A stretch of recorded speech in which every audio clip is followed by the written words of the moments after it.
ஐயா வணக்கங்க ஐயா. வணக்கம், வணக்கம். ஐயா இன்னைக்கு நம்ம பார்க்கக்கூடிய நட்சத்திரம் மகம். பொதுவா சொல்லுவாங்க, ஜகத்தை ஆளும் மகன் சொல்லுவாங்க. உண்மையில ஜகத் ஆளுதா அப்படிங்கிறத பார்த்துடலாங்க ஐயா. மகத்தை பத்தி நீங்க சொல்லுங்க ஐயா. மகம் சிம்ம ராசியில் அமைந்திருக்கக்கூடிய நட்சத்திரம். 4 பாதமும் முழுசா இருக்கு. கேதுவனுடைய நட்சத்திரம். இப்போ காலச்சக்கரத்துக்கு 5ஆம் இடம் தான் சிம்ம ராசி. அது ஸ்திர ராசி. அதனால் ஒரு ஸ்டெடி மைண்டு, ஸ்டேபிள் மைண்டு, ஒரு நல்ல தத்துவம், நல்ல செயல்பாடு, இயக்கம் எல்லாத்தையும் வச்சுருக்கு.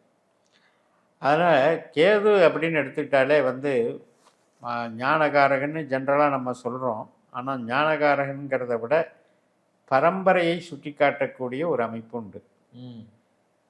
அதாவது ஒரு ஜீன்னு சொல்கிறோம் இல்லையா, டிஎன்ஏ கனெக்டிவிட்டி ஜீன் அப்படின்னு எல்லாம் சொல்கிறோம் இல்லையா, அந்த பரம்பரை குணம் அப்படிங்கிற அம்சத்தை வச்சிருக்கிறது தான் இந்த கேது.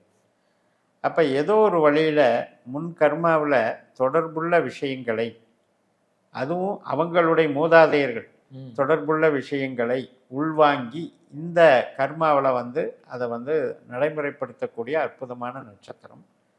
பித்ரு தேவதைகளுக்கு உண்டான நட்சத்திரம். பித்திருக்கள் அப்படின்னாலே முன்னோர்கள், இறந்தவங்க, அவங்களுக்கு உண்டான நட்சத்திரம். அதனால் இந்த மகம் சிறப்பான நட்சத்திரம் தான். நீங்கள் சொல்கிற மாதிரி ஜகத்தை ஆள்வது என்பது சிம்ம ராசியில் இருக்கிறதுனால சொல்லக்கூடிய ஒரு பழமொழி, அவ்வளோதான். அதனால் எல்லாருக்கும் அது பொருந்தாது. இப்போ ஒருவேளை அங்கே சூரியனுடைய கனெக்ஷன், இந்த அரசு சம்பந்தப்பட்ட கிரகங்களினுடைய ஆதிக்கம் இதெல்லாம் செயல்படும் போது அந்த நட்சத்திரத்தோடு அது பொருந்தி வரும். அது கூட இல்லாமல் நம்ம அந்த மகம் அப்படிங்கிறது சம்பாதிக்கக்கூடிய அமைப்பிலையோ அல்லது நம்ம சர்வீஸ் பண்ணக்கூடிய அமைப்பிலையோ தொடர்பு இருப்பவர்களுக்குத்தான் அந்த ஆளுமை திறன் வரும். அப்படி இல்லாமல் இருக்கவங்களுக்கு என்ன வரும் அப்படின்னா, எளிதில் உணர்ச்சி வசப்படக்கூடிய ஒரு கேரக்டராக தான் இருப்பாங்க. எப்பவுமே பாருங்கள், அது இந்த ஆண் பெண் இதில் மெயினாக பெண்களுடைய அமைப்பில் எடுத்துக்கிட்டிங்கன்னா எமோஷனலாகவே புலம்புவாங்க இல்லையா, அந்த தன்மை இங்கே மகத்துக்கு பொருந்தும். ஏன்றால் அவங்க கிட்டத்தட்ட கேதுவும் செவ்வாயும் ஒரு மாதிரி பலன், கேதுவும் புதனும் அதுக்குண்டான தன்மையும் இருக்குது. இந்த செவ்வாய் மாதிரியும் வேலை செய்யும், சில நேரம் புதன் மாதிரியும் வேலை செய்யும் கேது. அப்படிப்பட்ட இந்த கேது என்ன செய்யுது அப்படின்னா, தனக்கு ஒரு திறமை இருக்குது, அதை யாரும் மதிக்கணும். ரெண்டாவது, நம்ம மற்றவங்ககிட்ட நான் திறமைசாலியாக காட்டிக்கணும், எப்போவுமே என்னை திறமைசாலின்னு சுற்றி இருக்கவங்க சொல்லணும் அப்படின்ற அந்த ஆதிக்கத்தை மகம் வலியுறுத்துகிறது. சிறப்புங்க ஐயா. இவங்க இப்போ மகத்தில் பிறக்கணும்னா இதை கர்மாவை வாங்கிட்டு வந்துருக்கணும். அப்படி என்ன கர்மா இருக்குது மகத்தில்? மகத்தில் பொறுத்த வரைக்கும் கடைசி பிறவி அப்படிங்கிற ஒரு அமைப்பை வச்சிருக்கு. அது இல்லாமல் முன்னோர்கள் சார்ந்த ஒரு கர்மாவை நாம் செய்யறதுக்கு வந்திருக்கோம். முன்னோர்கள் அல்லது முன் ஜென்மம் அதில் விட்ட குறையை அனுபவிக்க வந்திருக்கோம். அதுக்காக தான் பிறவி எடுத்திருக்கோம். மெயினாக ஞானத்தை பெற வந்திருக்கிறோம். ஒரு படிப்பினை அப்படிங்கிறத பெற வந்திருக்கோங்கிறது தான் மகத்தில் பிறக்கிறதுக்கு உண்டான அமைப்பே கடைசி பிறவி என்பதை சுட்டி காட்டுவதற்காக. சிறப்புங்க ஐயா. ஐயா இப்போ மகத்தில் பார்த்தீங்கன்னா சிம்ம ராசியில் இருக்குது, 4 பாதங்கள் இருக்குது. அப்படி இருக்கும்போது 4 வித்தியாசமான குணங்கள் இருக்கும். அதை பற்றி கொஞ்சம் சொல்லுங்க ஐயா. ஜென்ரலாகவே மகத்தினுடைய குணம் அப்படின்னு எடுத்துக்கிட்டிங்கன்னா, அதிகமாக யார் விட எல்லாத்தையும் விட அதிகமாக இவங்க ஊடுருவி செல்லக்கூடிய மனப்பான்மை உடையவர்கள். இப்போ நான் உங்ககிட்ட பேசிகிட்டு இருக்கேன், உங்கள் மனசில் என்ன ஓடுது அப்படின்னு ஊடுருவி பார்க்குற அந்த புத்தி, அந்த புத்தி கூர்மை என்ன பண்ணும்னா, எந்த ஒரு ஸ்டடீஸ் எடுத்துக்கிட்டாலும் டெப்த்தாக போய் பார்க்கணும், அதில் நான் தேர்ச்சி பெறணுங்கிற அந்த அமைப்பு ஜென்ரலாகவே உண்டு. அதில் 1ஆம் பாதம்னு எடுக்கும் பொழுது இவங்க ஆதிக்கம் பெற்றிருப்பார்கள். நம்ம நம்பர் 1ஆக நான் வரணும், நான் தான் தலைமை தாங்கணும் அப்படின்ற அந்த வேகத்தை வச்சுருப்பாங்க. அது அவங்க ஜாதகத்தில் செயல்படும் போது இவங்க சாதித்து காட்டிடுவாங்க. கொஞ்சம் முன்கோபம் இருக்கும், ஆணவ குணம் இருக்கும், பெண்ணாக பிறந்தவர்களுக்கு கூட ஆண் குணம் இருக்கும். அந்த ஒரு அடக்கி ஆளக்கூடிய தன்மை இருக்கும். அது அந்த 1ஆம் பாதத்துக்கு பொருந்தும். 2ஆம் பாதம் பொறுத்த வரைக்கும் அவங்க பணத்துக்கு, வசீகரத்தன்மைக்கும், உடை தோற்றங்கள் இதுக்கெல்லாம் அடிக்ட் ஆகிறவங்களாக இருப்பாங்க. நல்ல சாப்பாடு, நல்ல துணிமணி, நல்ல ஆபரணங்கள், இப்படி தன்னை அலங்காரம் பண்ணிக்கிட்டு சொகுசு வாழ்க்கைக்கு ஆசைப்படுறவங்களாக இருப்பாங்க.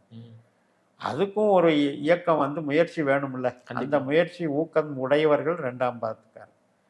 மூணாம் பாதத்தில் பிறந்தவங்களுடைய தன்மை தான் சந்தர்ப்பவசம், நம்பி ஏமாறுறது, சந்தர்ப்பவசம், ரொம்ப எமோஷனலாக அட்டாச் ஆகிறது, வேவரிங் மைண்ட் வச்சுக்கிறது. இன்னைக்கு ஒருத்தரை பிடிக்கும், நாளைக்கு ஒருத்தர் பிடிக்கும், ஒருத்தர் பிடிச்சவங்கள பிடிக்காதுன்னு ஈஸியாக சொல்லிடும். இது மாதிரி தன்மைகள் வச்சிருக்கிறதுனால வேற வேற ஒரு பாதைகளை தேர்ந்தெடுத்துக்குவாங்க. ஒரே ஸ்டாண்டர்டாக இருக்க மாட்டாங்க. அதாவது மாற்றங்கள் நிறைய உள்ள வாழ்க்கையாக இவங்க அமைச்சுக்குவாங்க. 4ஆம் பாதத்தை பொறுத்த வரைக்கும் இவங்க வந்து நல்ல அட்மினிஸ்ட்ரேஷன் திறமைகள் உண்டு, இடம் சொத்து சுகங்கள் சம்பாதிக்கக்கூடிய யோகங்கள் உண்டு. ஆனால் மன வாழ்க்கையில் தோற்றவர்களாக இருப்பாங்க. உறவுகளையும் குழந்தைகள் சார்ந்த வகையிலையும் வஞ்சிக்கப்பட்டவர்களாக இருப்பார்கள். அதனால் மகம் 4ஆம் பாதம் வந்து பொருளுக்கு நல்லா இருக்குது, அருளுக்கும் உறவுக்கும் நல்லா இல்லைன்னு. சிறப்புங்க. இந்த மகத்தில் பிறந்தவங்க குறியீடு அப்படின்னா எந்த குறியீடுகள்லாம் இருக்குங்க? மகம் என்பது சுக்கிரன் பிறந்த நட்சத்திரம். சுக்கிரன்களா? ஆமாம், சுக்கிர பகவான் பிறந்த நட்சத்திரம். அதனால தான் அந்த நான் சொன்னேன் இல்லையா, எதுலேயுமே தேடுதல், எதுலேயுமே என்ஜாய்மெண்ட்டு, அதை வந்து அனுபவிக்கிறதுக்கு இது தூண்டிக்கிட்டு இருக்கும். ஆனால் ஆன்மீக நட்சத்திரமாக சொல்லக்கூடிய மகத்தில் பிறந்தவர் அது. ஆமாம், அதாவது இப்போ அது நீங்கள் வந்து ஆன்மீகன்னு எடுத்துக்கிட்டாலும் அந்த கேது வந்து 3 இடத்துல இருக்கார் இல்லையா. இப்போ நம்ம அஸ்வினி பார்த்தோம் மேஷத்தில், மகம் வந்து சிம்மத்தில் இருக்காரு, மூலம் வந்து தனுசில் இருக்கு. இப்போ இந்த 3க்கும் 3 விதமான விஷயம் இருக்கு இல்லையா. அந்த ஒன்றுங்கிறது வந்து அது வந்து ஜென்ரலாக தலை அப்படின்னு சொன்னோம் அஸ்வினியை. இப்போ இந்த 5ன்னு எடுக்கும் பொழுது இது வந்து ஹார்ட்டுன்னு சொல்லிக்கலாம், ஹார்ட்டில் தான் காதல் இருக்குன்னு சொல்லிக்கலாம். அதனால் அந்த காதலுக்கு உண்டான தெய்வனான சுக்கிரன் பிறந்த நட்சத்திரமாக.